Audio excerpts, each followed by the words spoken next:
building, I'm so happy you created this world. And what I love about the world that you created is that how diverse and inclusive it is. Oh, sure.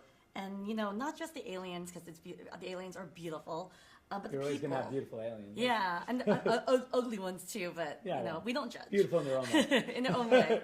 And, when creating this world, what were the conversations about creating this world regarding its people? Yeah, I mean, I really felt like, as a metaphor, the universe is incredibly diverse and we don't even know, right? So how can we have to sort of do our best to sort of include in our gathering of the team as much of this kind of what I would say is this kind of other points of view, that we could possibly have, other ways of existing, of living. So because it's a very empathetic group, they really have to kind of be in each other's eyes as much as they can, sort of see their pain. We want to see where they've come from as much as we can, see through their eyes, so we can all be empathetic with each other's struggles. Because I think that's a big, they're all on these kind of cathartic journeys, all of the characters. So that's an important aspect to me, was to try and, once the family is created, and it's a very diverse family, and everyone has their own issues, which is no surprise, but that everyone, weirdly, the pain that they share is the thing that bonds them together, and I think that was really, that's how family gets really made in a lot of ways. Yeah, well, many franchises, they get inspiration from experiences or cultures. Sure. Roddenberry with Star Trek and his military experience, and Star Wars with Japanese culture. Were there any inspirations or cultures that you really took Rebel Moon to? Yeah, I mean, I think each of the characters, the actors, I really try to draw on their own sort of life experience and their own cultures to inform the cultures in the film, especially the culture that they came from, because I felt like it was important to allow whatever ethnic diversity that we have in the movie to be represented in their own, because those worlds don't exist. Yeah. It wasn't like we weren't having, this is a completely original story. These characters have never been portrayed or written down. So it just made sense to me that we would use their native culture, like Duna, take Korean culture and sort of insert it into her character. That allows us to, she can draw from, a vast well that I cannot even imagine, but she can represent it in the movie and then be really sort of comfortable in her skin, and it really makes sense to her, and that just felt like a really interesting and kind of new approach to sort of world building, because each of the planets that they've come from could be the sort of culture, their own culture could be the culture of that world. Mm-hmm. Does that make sense? Yeah, it makes a lot of sense, especially her outfit and everything, and the way that you have them, and regarding the film, because there's so many characters and so vast, the world is so big, and I know you'll build on it more, yeah, because of course. It's wonderful. But when structuring the film, what made you decide to build the film into 2 parts versus a trilogy to really expand the story more?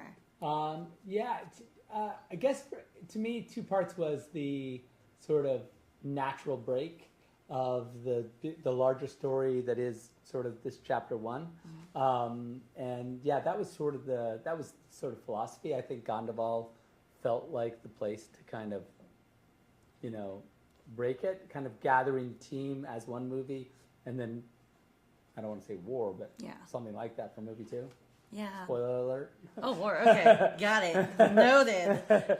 Well, thank you so much. It was so wonderful talking to you. And I love the film, and I love you as a director because you're so amazing and kind and everything. So, and you always are inclusive. So that's really important to us. Oh, yeah. Well, I do my damnedest. Yeah. So thank you so much. Thank you. Thank you. Okay, cheers. Hi, I got to see the movie, and you both are so fantastic. The fight scene between you two was one of the best fight scenes I've ever seen. It was fantastic. And I love the dynamic differences in your characters. And, you know, Cora has a past and she wants to redeem herself and live with this family in the village. And, you know, Atticus Noble is just the worst. But, you know, Sophia, is it redemption or revenge for Cora's, like, ultimate goal? And, you know, Ed, does Atticus have any redeeming qualities of him, or at least some humanity? I'll just quickly say the answer and then she can answer. No. It's definitely about redemption. She brings up revenge to Titus because she's just tactic, because he's not hearing me, and he knows that she knows that if she goes that route, he might listen, because he's full of, I mean, look at the state he's in. He's like lost himself completely. But Nemesis says there's a difference between justice and revenge. And that's the core, I think, message. Is, even though I say it to Titus, that's not the direction that we're going. I mean, the rebels are going, or trying to go, but that's the only way she can talk to Titus, I suppose. But yeah, she's, I think, seeking redemption at the beginning of the film. I'm not sure that she's aware of it. I think she's just trying to forget. I think that's the truth. She just does, but still yet grateful to be on Earth. She works really hard. I think she wants to give back one way or another. And I think Noble coming down on Veld is a blessing in disguise in a way, because he gave Cora the opportunity to do the right thing, and her stepping outside of her comfort zone and beating her fear and going and finding the rebels. Quite literally beating her fear. Yeah, literally. And knocking his teeth out. Yeah. Well, I know Zack Snyder said he got inspiration for the characters from 80s and 90s films, action films, and sci-fi films, you know, different sci-fi genres. I was wondering where you found inspiration when you read the script. Who did you find inspiration to create these characters? Zack gave me some incredible references the first time we spoke. He mentioned Colonel Kurtz in Apocalypse Now. That is more of actually part 2, that you'll see that side of things, and I kind of didn't get into that until part 2. Christopher Waltz in Inglourious Bastards. Gary Oldman in Leon, rather, was a reference, you know, in a way that I kind of picked up later on down the line. And then Amon Goeth, who was Ray Fiennes' character in Schindler's List, you know, a man who is given space and power without being monitored, how dangerous this can be, and how absolute power corrupts. Yeah, I mean, he's talked about it. He said that in sci-fi films they often smooth the edges out on villains, you know, and they kind of try and make them like soft, and it's like, we're not doing that. We're going all the way. We're going to see how far. He wanted to see how far he could push it, and then he hired somebody who wanted to push it even further. So, and then we just kind of egged each other on like children, and it just became so dark. I didn't have any piece of literature or movies or character that I've seen before that I could base Cora off of. Zack gave me circumstances that were to me very different than anything I've seen, and it's again in movie number 2 that we'll find out another layer in Cora's past and in what Cora is dealing with, that will then make sense how, like, what her demeanor is like and why she's the way she is and feels the way she feels. It took me a while to forgive Cora, or to have compassion for her. I did not know how to defend her, and I remember talking with Zack about that very specific aspect, and how do I move forward? How do I deserve redemption after having done that specific thing? And it all made sense, but it took me a while. It took me a second. Well, it was wonderful. You both are wonderful in your roles. I'm mad at your character, but you both are fantastic, and I can't wait for everyone to see it. So thank you so much. Thank you so much. Thank you. Thank you. Bye. I am so excited to chat with you guys. You are the Resistance group, and you know we'll learn more about you guys in part 2 as well. But you guys had such a strong presence in this part, and I love your characters so much. And I wanted to know, what served as your inspiration for these characters? And especially I got the Mad Max vibes from from Mila. So I was like, what were the inspirations? Who were the inspirations for your characters? Well, this is an original IP. Yeah. I think inspiration-wise, I mean, you look at any of the great rebels in the history of humanity. I think there's a little bit there from all of them. I think Devra and Darien both represent two sides of a very specific coin. Darien leads with his heart in a really strong way, and Devra is the tactician and leads more on the logical side. And together they make, I mean, almost an unstoppable force that the Imperium is going to have to try to take down. I think for me personally, my grandma was is a huge rebel, and so I feel like a lot of that fighting spirit definitely took a bit of that from her. Yeah. Just to jump off of that, I got a lot of rebels in my family too. So like that definitely came into play, and it's very fun to play a character that's a rebel. But if I had to pick two characters, I just thought of this. I know I said this the other day, but I thought of a new one. Galadriel from Lord of the Rings and Ripley from Alien. If they kind of ran at each other, I feel like you get a little Devra. There you go. A little bit. Are you hinting at part 2 too? I don't know. And then who were your inspirations? Like Ray said, the Melius was already built out so well in Shay and Zach and Kurt's script. And then I also watched Seven Samurai and, of course, Lord of the Rings and Rebels in My Family. But for me personally, there were two anime characters that I kind of incorporated. One of them was Killua from Hunter x Hunter, and then one of them is Mugen from Samurai Champloo. Great choices. And I spoke to Zach, and he said he really wanted to allow you guys to use your backgrounds and experiences, and as people of color and LGBTQ in that vein. Did you use your own experiences to kind of build this character? Because Zach said, I really wanted them to utilize their experiences and their background for these characters. Yeah, I think so. And I think that's one of the great things about Zach is he'll let you live and breathe as yourself and bring what you have to the collaborative and creative table. I know we got to spend a significant amount of time together prior to filming, which helped to enrich the relationships that you see on screen. Ian and I got to spend a lot of time in the gym together, and that helped us to form that bond, that sort of warrior bond. And Cleo and I got to spend some time together just hanging out, having coffee, and talking about our lives, the things we like. I think a lot of stuff that had nothing to do with the film that just gave us a deeper sense of who we are, so we could make this thing happen. Yeah. We see colonization in this film, and we see religious and sex and coming in. And what themes really stuck out for you guys? I think we saw people with complicated pasts make brave choices, and I thought that, to me, is one of the most inspirational takeaways from this film. Yeah, I would agree. I think rebellion can look like a lot of different things. I think that's something that I learned from this film as well. Yeah, ditto. Ditto. Yeah. Well, I want to thank you guys so much. I think this is my time, but thank you so much, and I can't wait for everyone to see it. And in part 2, I can't wait to see more of you guys and your characters as well. So thank you. Thank you so much. Thank you. I adore you guys. I call you guys the Warrior Bros. Because you both are like, when we first meet you, you guys are shirtless, you're buff, you're like, and you're bros. It's so great to just to see your characters, because it's so refreshing, because they have a history, a strong history, and I know we'll learn more in part 2. But Zach said that he got inspiration from the 80s and 90s movies and 70s and several sci-fi films. I was wondering where you got your inspiration for your characters.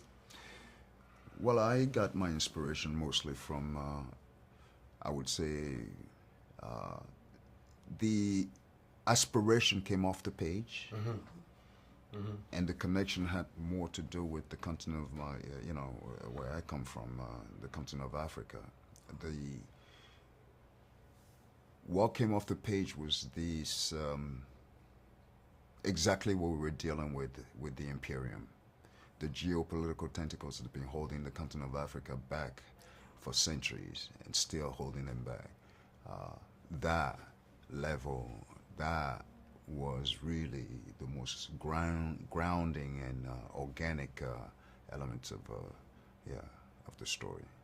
Yeah. And it really has more to do with the story than how inspiring that was.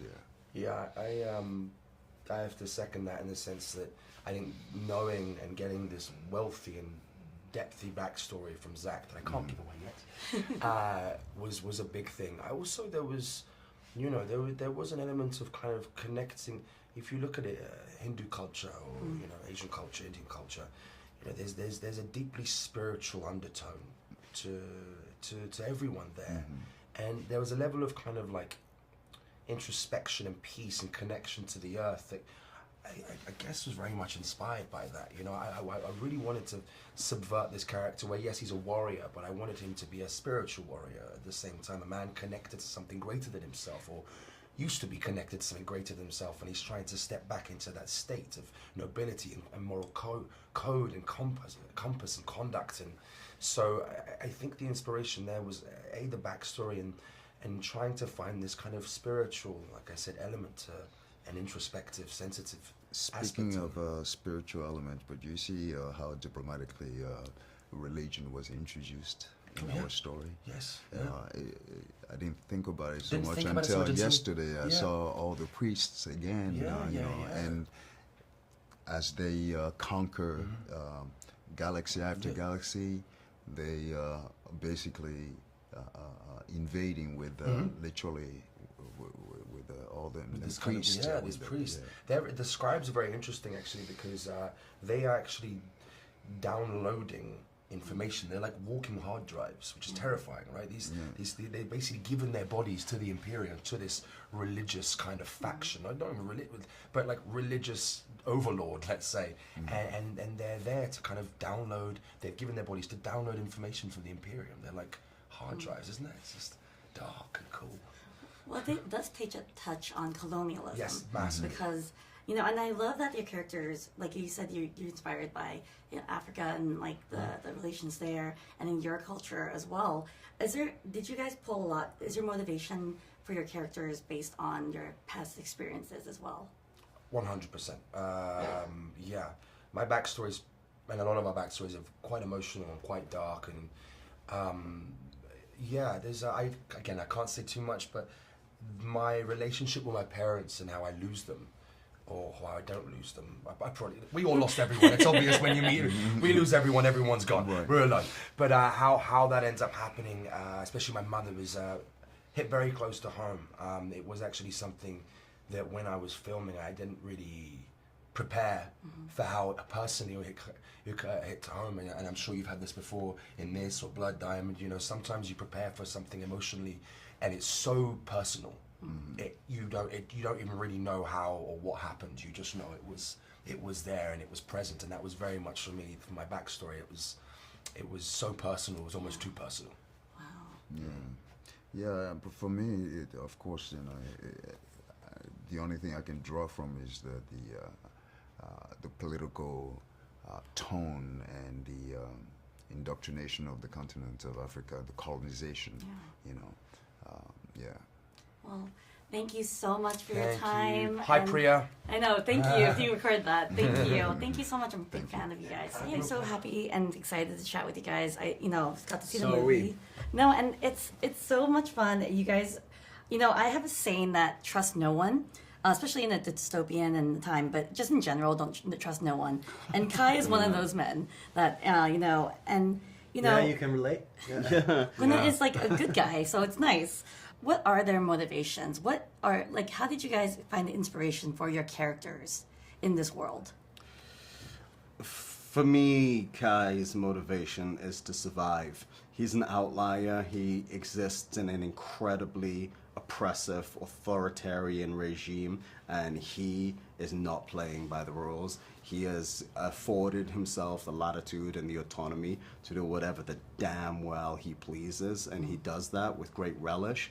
But the cost of that is that he's always in danger. And so I think he probably, unfortunately, subscribes to your life philosophy of trust no one, which, by the way, either in this interview or after, we're going to talk about, because that's a terrible way to live your life. I know it's very difficult and people betray you and let you down, and there's a bunch of scoundrels and rascals out there in the world, and I'm sorry if Kai contributed to that, but we got to work on our trust. Never trust the handsome ones.